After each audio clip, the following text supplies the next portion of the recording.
उस 84 प्रकार के योनि में सबसे श्रेष्ठ मनुष्य योनि बताया गया।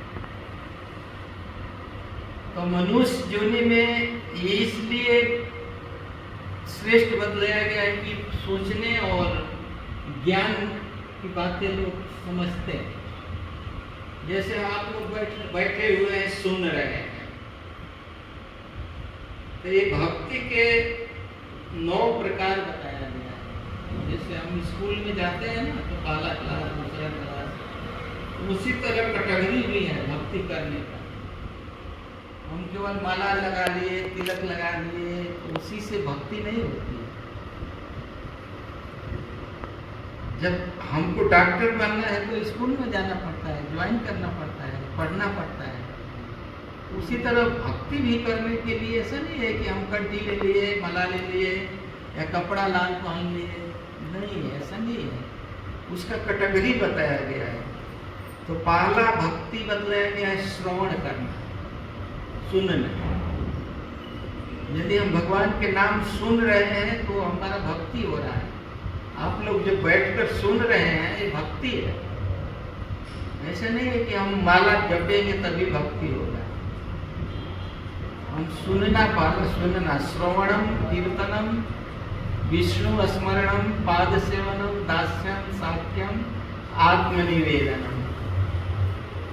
जब शरणागति लेते हैं, आत्मनिवेदन होता है, कैटेगरी बतलाया गया है। सुनते हैं तब कीर्तन करते हैं, श्रवणम कीर्तनम, तब विष्णु का स्मरण होता है। लोग बोलते हैं ना कि हम थोड़ा ध्यान कर लें, ध्यान ऐसे नहीं हुआ है, होता है।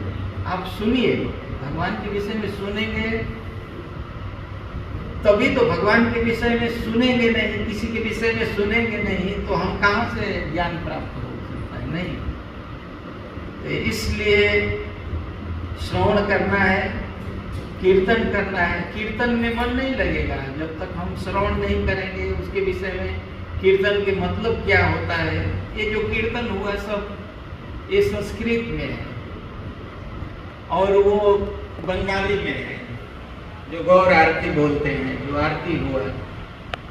तो आप लोग नहीं समझ सकते, यूपी बिहार के लोग नहीं समझते हैं, बंगाली भी नहीं समझते हैं, संस्कृत थोड़ा बहुत है। तो वो प्रहलाद महाराज की स्तुति है। जब प्रहलाद महाराज की कथा आप लोग सुने होंगे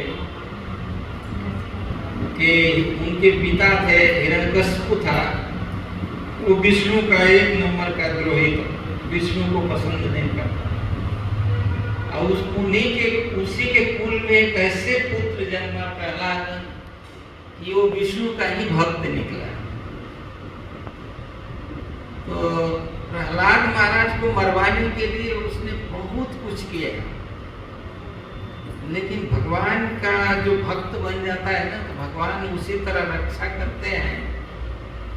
जैसे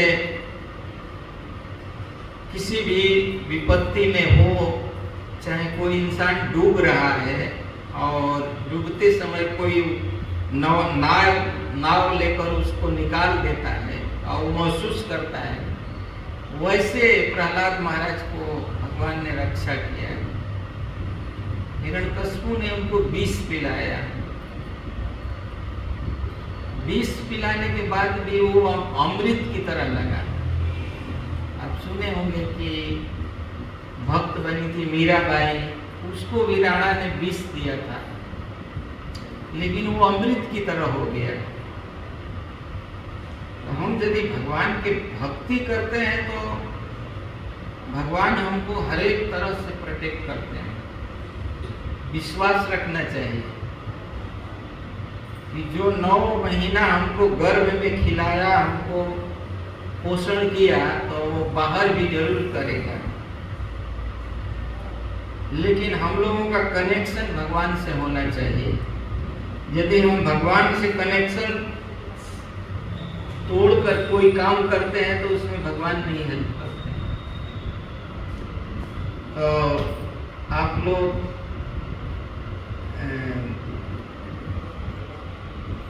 कुछ लोग गोरखपुर से हैं। जी सब गोरखपुर से।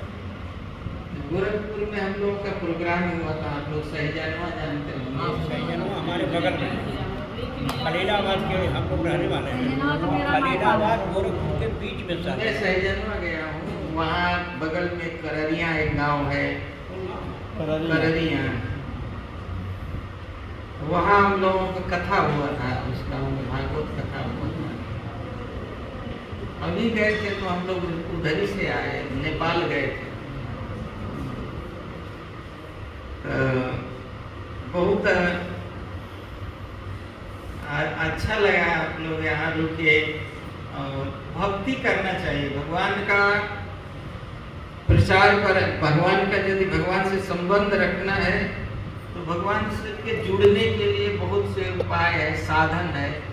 यदि हम उस साधन को लेकर चलते हैं तो हमारे को उसमें प्रोग्रेस दिखाई देगा।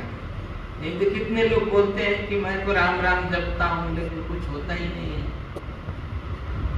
तो आप गेहूं बोते हैं तो तुरंत थोड़ी उगता है, उसमें भी 3-4 महीना लगता है ना।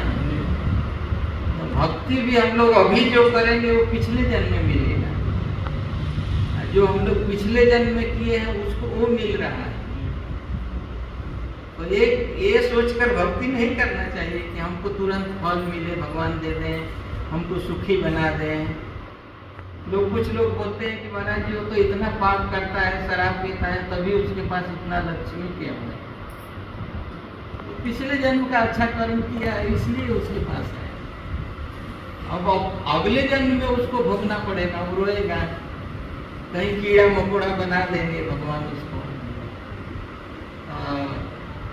इसलिए भजन करना चाहिए और सुनना चाहिए। आज के डेट में तो इतना मोबाइल